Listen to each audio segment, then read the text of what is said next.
would like to introduce Marcia Schafer, and she is the wife of Robert Dean, as well as a writer and professional. What would you call yourself? I'm actually an MBA business consultant, but I work in dual worlds because I also use my psychic abilities as well as my business expertise to help clients.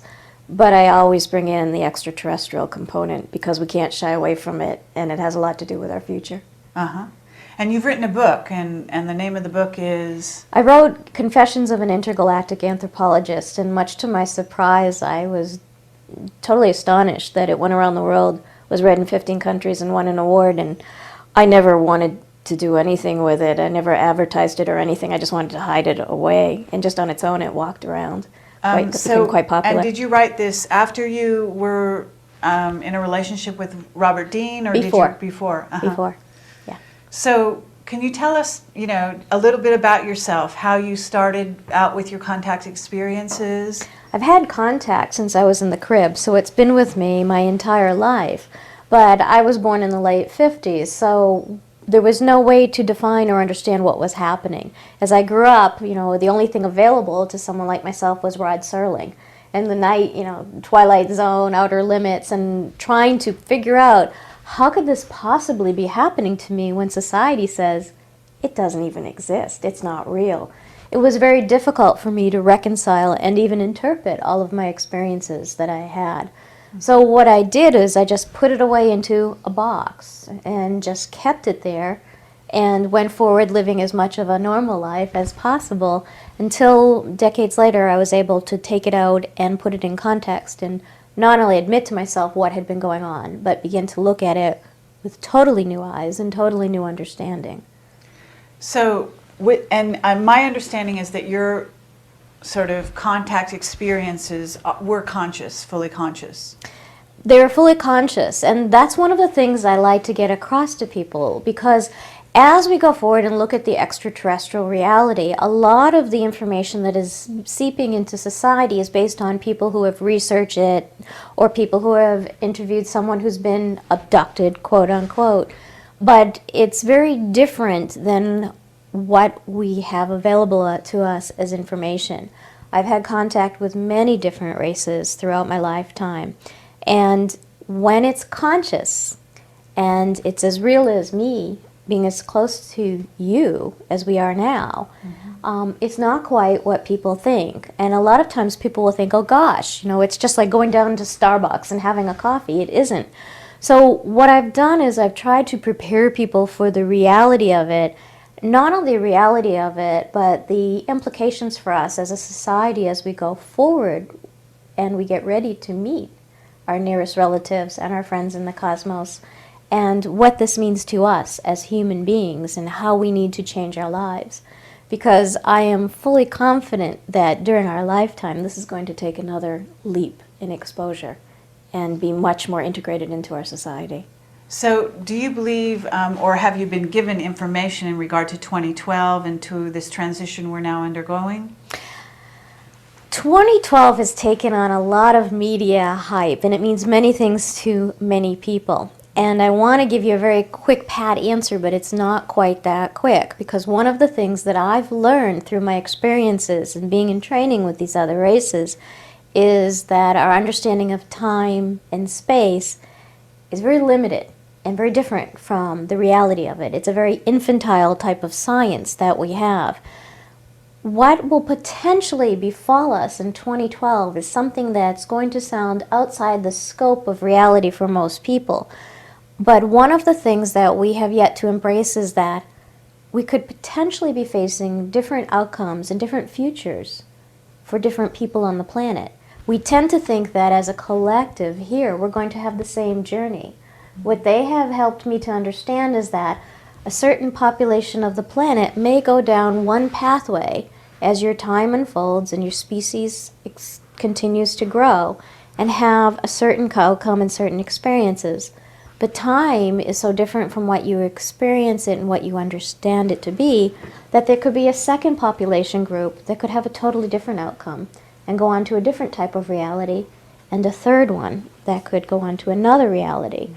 So it's very different from people saying, oh, 2012. And I get asked about this a lot based on what I do.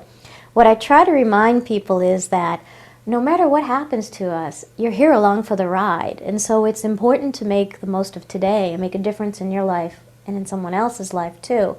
Because, well, you and I may not be doing this, but there are groups of people who are thinking, major cataclysm, head for the hills, how do I prepare? Listen, you've been born, lived, and died before, and you're going to do it again. So why live for death? Live for life. So 2012, I do believe too, is going to be a new beginning. But I think that there are some people who may go and face some catastrophic environmental types of situations as is predicted. I think there are other people who just may go on and the society will advance as a more technologically oriented species. And there may be another pathway yet for others too. I think by that time, following up on some of what we were talking about earlier, is that ideally, hopefully, we will have some revelation as to our real place in the cosmos by then. There are usually 3 steps that are undertaken when a planet starts to undergo disclosure, that they're not the only race in a large, large field of life. And we've undergone one already. There's three steps that are usually taken. Is that the first one is that there are other worlds out there when a planet has been isolated. And as you've seen over the past few years, there's been scientific revelations of, oh my goodness, look at this. There are other solar systems, there are other planets just like Earth. There's quite a bit out there. The second phase, and when the second phase comes, you will know you're very close to revelation. The second phase that usually happens during an indoctrination period is that there will be evidence of a prior civilization on another planet that no longer exists. So that you will see that your scientists will come back and say, oh my goodness, there was life on Mars. We found the evidence of an ancient civilization. What that does is that breaches the shock for people of having to deal with life out there apart from themselves, an intelligent civilization, but it's not there now, so that's okay. Soon after that, there'll be, whoops, guess they're still there.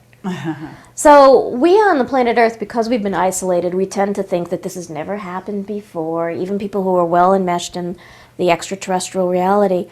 But the reality is that there are other planets, just like us, who have had to be brought up to speed, who have lived isolated in their own reality for long periods of time. But when the time comes that they join the cosmic community, the beings, those who work to do this, are well experienced. They know what they're doing. So, we've had evidence of people seeing flybys and the population experiencing contact more and more and more as it's becoming inculcated into the culture. But that's usually the 3 steps you'll see for disclosure. Okay. And if you were going to summarize what you think your mission is, and I assume that you have sort of an overall concept of why you're here at this time, what would you say it is? Well, for me, I think it's important that people are able to understand themselves better so that they can understand who they are in context of reality in the universe. And if I can offer to people based on my own experiences that, yeah, this is real, it does happen. There are normal, everyday people who still live very grounded, practical, and useful lives in society who have experienced contact and can tell you what it's like for other races to be out there, what the sensations are, what some of the intercultural implications are, and depending upon if you've had the opportunity for the curriculum, some of the things that they've taught you or will teach you, that it's there and it's okay and there's no need to be afraid of it. So I think based on my background, which is highly academic, I have a scientific medical background, a research background, and a lot of credentials, that it makes it easier for people to say, well, look at her, she's one of us, she's pretty normal. I've had people surprised that I didn't come out in New Age garb or wearing crystals or howling at the moon, chanting the Star Trek song as I come forward. And it makes Right. it more acceptable to the average person, and they're willing to listen. Because when I usually speak, it's to mainstream audiences. It's not the person you're going to find at a UFO crowd. Not that they wouldn't be averse to it, it's just not within their sphere of reality. But they're curious and they want more information. My concern is that there's so much misinformation because we don't have this as part of our culture. We don't have it as part of our schooling. You can't really pick up the encyclopedia of extraterrestrial contact and know that it's valid. So what I want to do is to indoctrinate them into the worlds and get them ready for how this is really going to change our world socially, our lifestyles, our culture. And particularly what I do is I target business entrepreneurs for the space revolution, which is already here. And, we've got Richard Branson, many of the high-tech trillionaires, as they've been termed, who have invested heavily in space commercialization. So as we go out on a business enterprise and an entrepreneurial spirit, we can't go out there without seeing who's out there. It's inevitable too. So you're saying that you've had dealings, I'm assuming, with some of these entrepreneurs? Not the ones that not that one at that level, but I work with private entrepreneurs and getting them ready, their strategic plans, getting them ready for how to reposition for all the multiple opportunities that will be there when we re-embrace space travel and our role in it. Okay. This is the Sutter's Mill of our generation. All right, well, that's great. It's actually very nice to meet someone who's involved in that. Can you name any particular people or interactions that you've had that would sort of make what you do a little more clear to the audience? I have to sign, there's a confidentiality contract that is always well Okay. done. But on my internet, there are people who have been willing to give testimonials and that have put their name up there, but there's nobody really big that you would recognize. Bob Dean and Marcia Schafer together on camera for, I don't know, maybe the first time. Probably, yes. And we're just dying to know something about how you guys met and kind of what went on there, because you're two obviously very, very aware beings, and it must have been fascinating for you to be in contact with each other. There was immediate recognition. We talk about the soul and memories, and the first time I saw him, my first words to him were, "I had no idea you were alive and on Earth at this time." And he said, "I didn't know you were here either." I mean, there was immediate recognition, and we remember many of our lifetimes together and joke around. Do you remember back in Sumer when you did this, or do you remember back in this time? And I was like, "Oh, please." So there's a great familiarity. It was like, just starting all. It wasn't starting all over again. It was just picking up where we left off. I had a series of hypnotic past life regressions some years ago, which I think in a major way probably contributed also to the end of my first marriage. Because once you go through that's like almost a UFO contact or an abduction experience.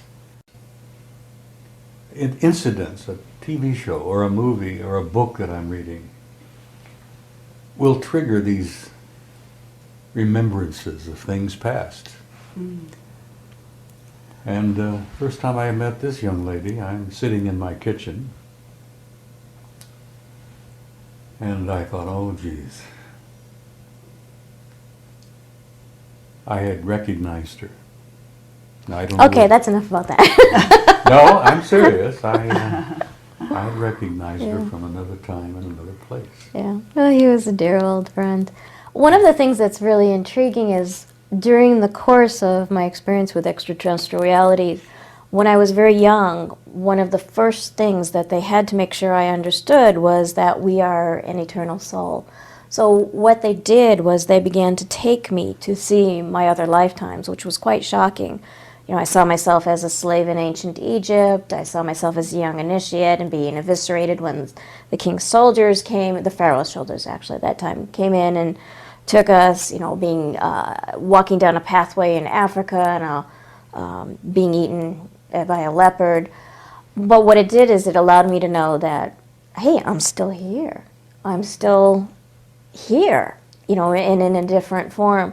So it's very important for us to understand life as an ever-going, continuous cycle. And what it does is it allows you to live life without fear. Mm-hmm. Because you cannot live life if you fear death. You just can't embrace it and take your opportunities. And when something stares you in the face, if you're afraid, you won't step up to the plate.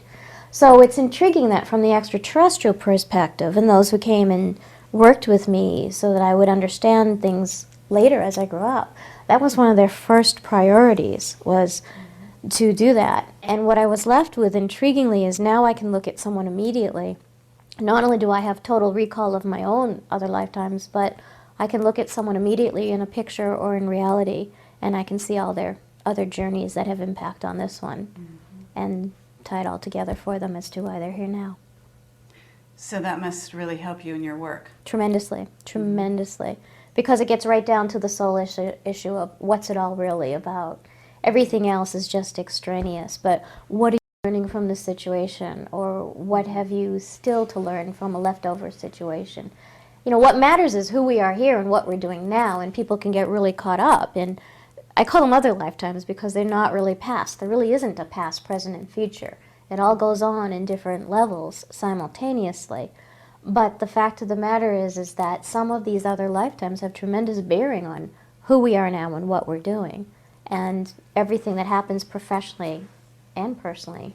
People to grasp that at this moment, in this time and place, that you are the sum total of everything you've ever experienced, every life you've ever lived, all the good and all of the bad, going all the way back to the beginning, whatever the beginning was. But at this moment, you are a sum total of all of that. Mm-hmm. And that you learn that there is a cosmic law known as karma. And that what you sow, you reap. And it's not punishment, it's not, sending you to jail, or you're going to give you a rotten life because you were a rotten person in another time. It's the cosmic law of karma is real. And if people could grasp that they are the source of everything in their own lives. God, what a world that could be, huh? But that's taking self-responsibility, and a lot of people still don't want to do that. Oh, responsibility, of course. Yeah. Most people don't even know what the word means, let alone assuming it. Those are very wise words, actually, from both of you. I mean, well, look at us. I mean, this is an unlikely couple. No, but what we see the word is weird, But what we see in each other is the soul. These are body bags. These are just temporary issues. And, we see and remember the soul. She caused me a lot of trouble in Sumer about 5,000 years ago. He brought it on himself. And Blaming. So you must have wonderful, wonderful conversations that involve all these multi-dimensions. We do. I always say this would be the ultimate reality show if there were ever cameras recording us in our home. The Osbournes would have nothing on us. I don't come often. I really am a coward when it comes to incarnating on a planet Earth. Mm. I've heard, and you've probably heard, that it's a common word that if you can come and planet Earth and get through a life or two here, you get a graduation certificate because you have concluded one of the most difficult schools in the universe. Mm. Planet Earth is apparently known throughout the galaxy as rough school. Uh-huh. So I don't come often. I came reluctantly the last time. And let me tell you, I'm going to be damned reluctant the next time. I'm not going to be coming back anytime soon. I only come back, every couple thousand years maybe. So he says. No, I'm telling you about my memories. My last vivid memory was in the 13th century as a Templar. And that was, that's caused me a lot of pain and trouble right there. And the time before that was 2,000 years ago. And before that was 5,000 years ago. So I don't come very often. They have to drag me in kicking and screaming, so to speak. Well, it's fabulous to see both of you together, to talk to both of you. It's been wonderful, it's been stimulating and entertaining, and we want to thank you very much. Well, thank you. We thank you. It's been fun.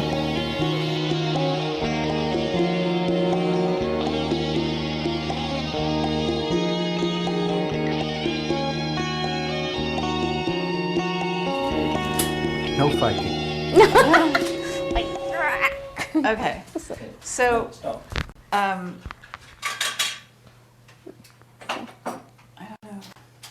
I can just pick it up. but you need to label it. It's like we're watching ourselves. No, but we might as well be. It's like I'm watching us. Yeah. Okay.